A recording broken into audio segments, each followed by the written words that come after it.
Welcome back to the show, everybody. I think you're going to like this one today. 60 stock market exchanges, over 100 commodity exchanges, and 7.5 trillion in the FX market. Yeah, add it all up, and you know what it equals? The world exchange, the XRP ledger. I'm going to show it to you. Somebody roll that beautiful intro.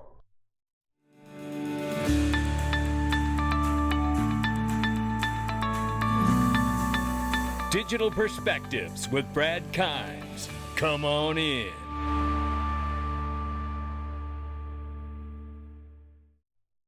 Welcome back to the show, everybody. You can follow us on TikTok, YouTube, and Twitter for exclusive content. Right now, $1.08 trillion market cap. Cryptocurrency is off by 0.6 this morning. Happy Friday. Bitcoin, 22,900 plus right now. Ethereum, 1,500 plus. Tether market cap, 67.3 billion, they say, and 40 cents for XRP. Let's get into this. If this doesn't blow your mind, I don't know what will right here.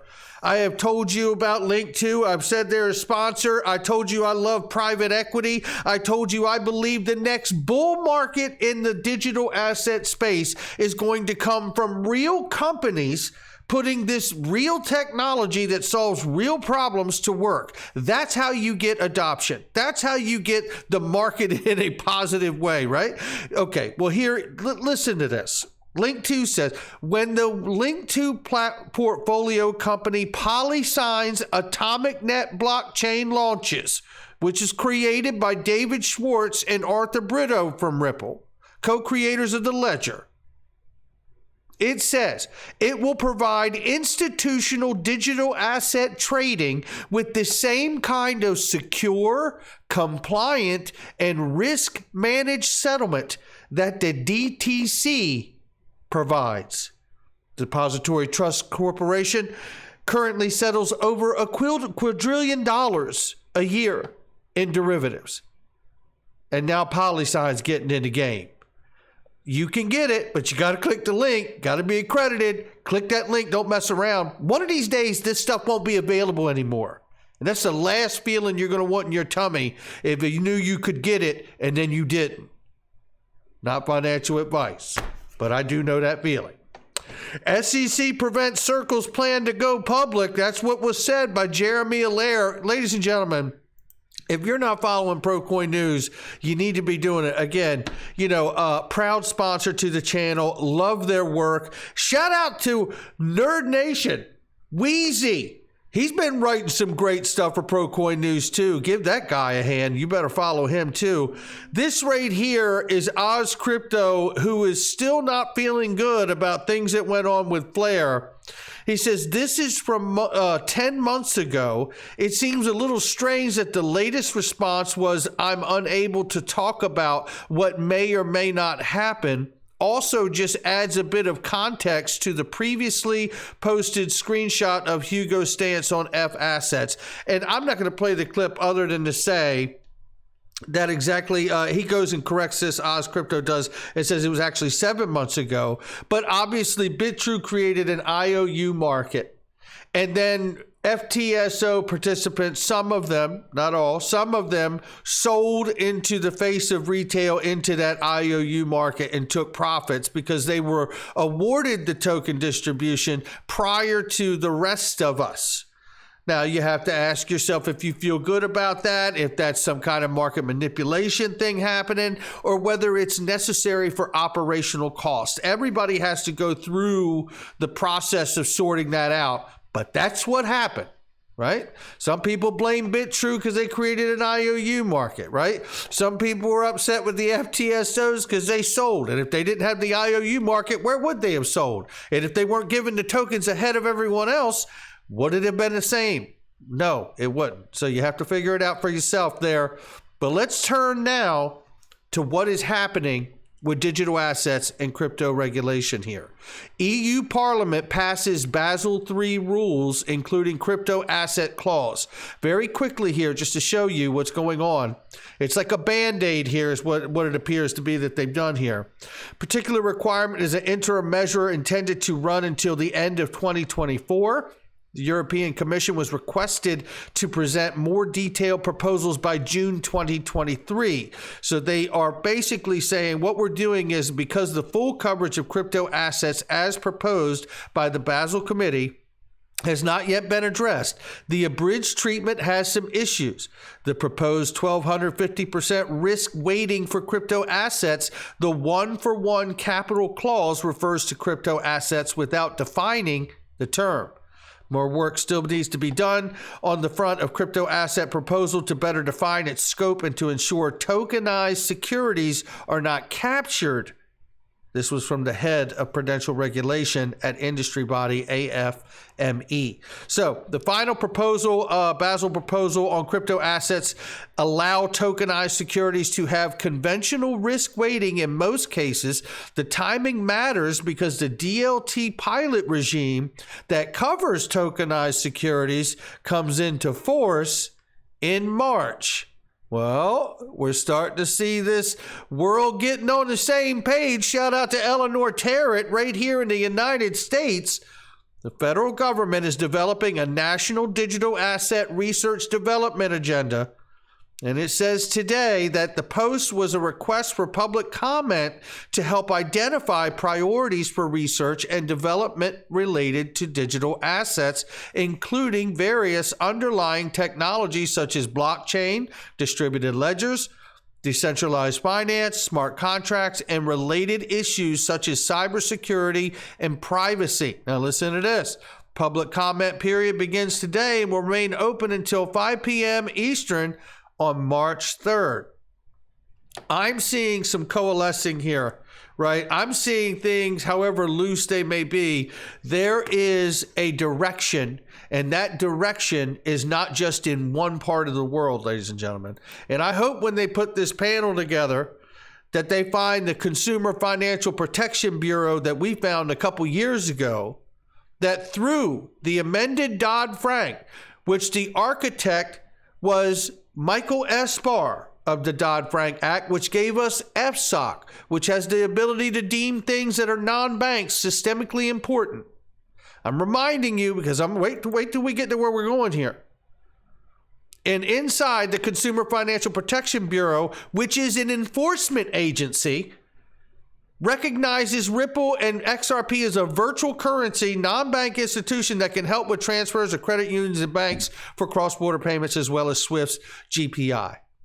Very quickly, we all know, World Bank, remember that, suggested that Ripple XRP and Stellar XLM are stable coins for cross-border payments.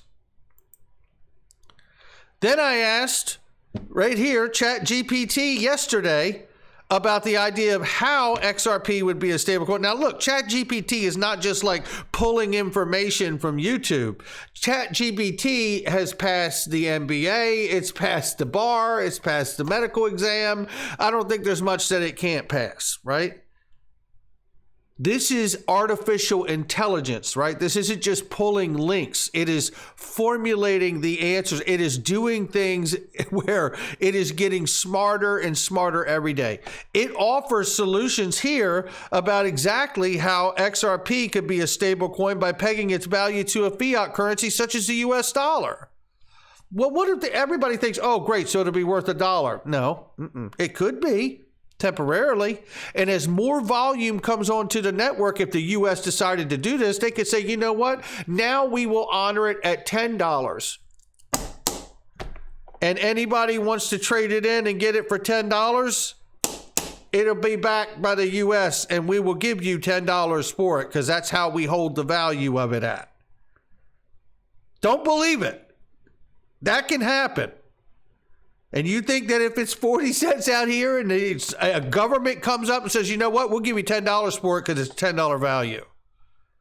Now, they may bring assets to the network to provide such a valuation of pegging it one-to-one to a $10 bill or a $20 bill or a $100 bill. And all of this is based on David Andafato and what he suggested in the R3 report when he broke down the Fed coin and how Ripple's XRP could work out in the same manner to support it. And then obviously another way is to use XRP as collateral, which David Schwartz told us in 2019 that you could make a stable coin off of XRP. Look, let's understand this for clarity here. There's been a lot of talk, and shout out to Matt Hamilton for having this open discussion with Molly Elmore, and as I understand it, he will be on her show, and I cannot wait for that. But through the confidential committee and the buyback proposal from the Fed and all of these things that have been suggested in many different formulas, a lot of what's been considered in the early days is the total amount of debt around the world, right? From all the different markets. And then formulating that against what's in circulation to provide and inform a price. We know that that is not really accurate, right? Because I think Matt Hamilton has an excellent point when he says that that is not understanding tokenization in its basic form. And I get that because, listen, if you have a car that's worth $100,000, and we understand that XRP is like the oil to grease everything so it runs better, oil's not worth $100,000. Oil's worth what oil is worth to run and help run that car smoothly, right? And I think that's a wonderful analogy, I believe. I hope it works for everybody else. But because there's so many different considerations about where the value may come from, and some correct and some maybe a little over skewed or what have you, just to make the point, because the larger point for me from the confidential committee is a very good one. You shouldn't trust the government.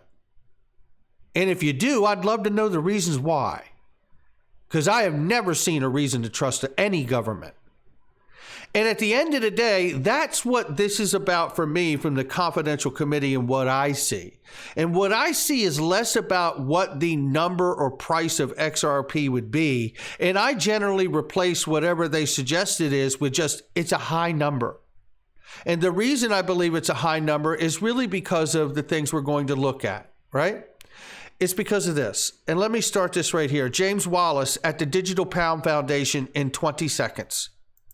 You can do these payments in a few different flavors. One is through an intermediary, which is really a bit more like the existing sort of correspondent model. But also, you could go through a digital exchange, which would, automate the FX, in a very cost-effective way. So there you have it.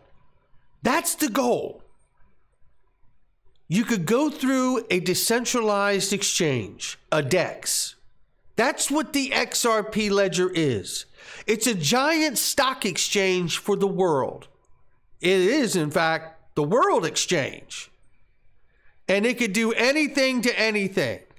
And if you get the world to understand that, and you get the 60 largest major global stock exchanges, and I'm sure there's a few more, if you get the commodities exchanges, which is plus 100 around the world from the Americas and Africa and Asia and Europe and Oceania region, if you get the foreign exchange market, which is now doing, by the way, 7.5 trillion per day, according to April 2022, right here.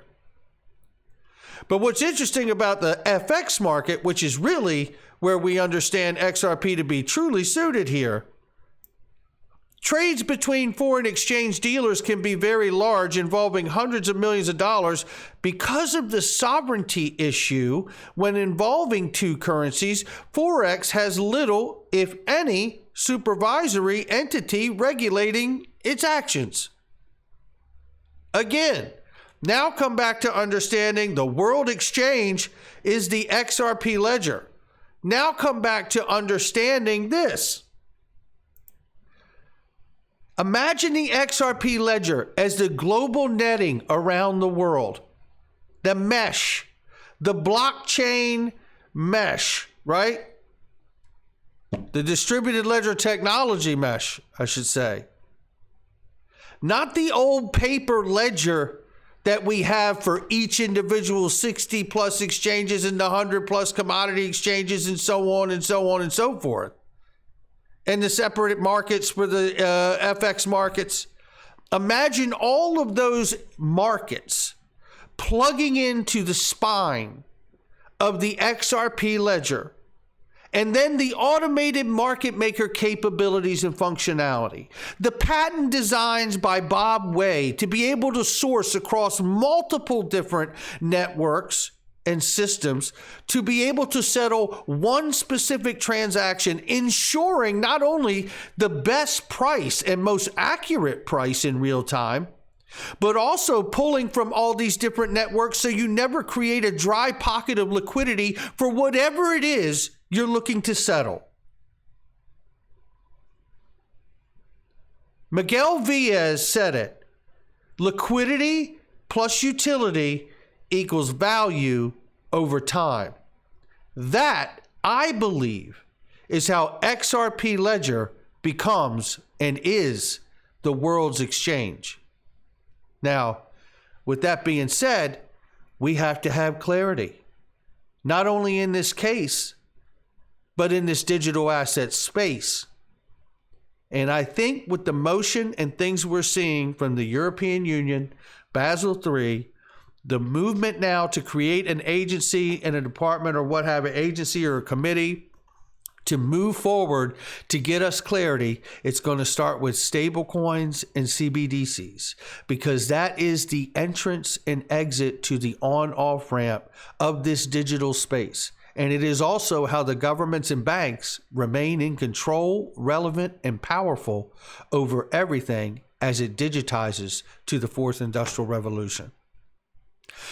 That's going to do it for me. Not financial advice from me or anyone else. It's just my digital perspectives. Boy, is this getting good. I'll catch all of you on the next one.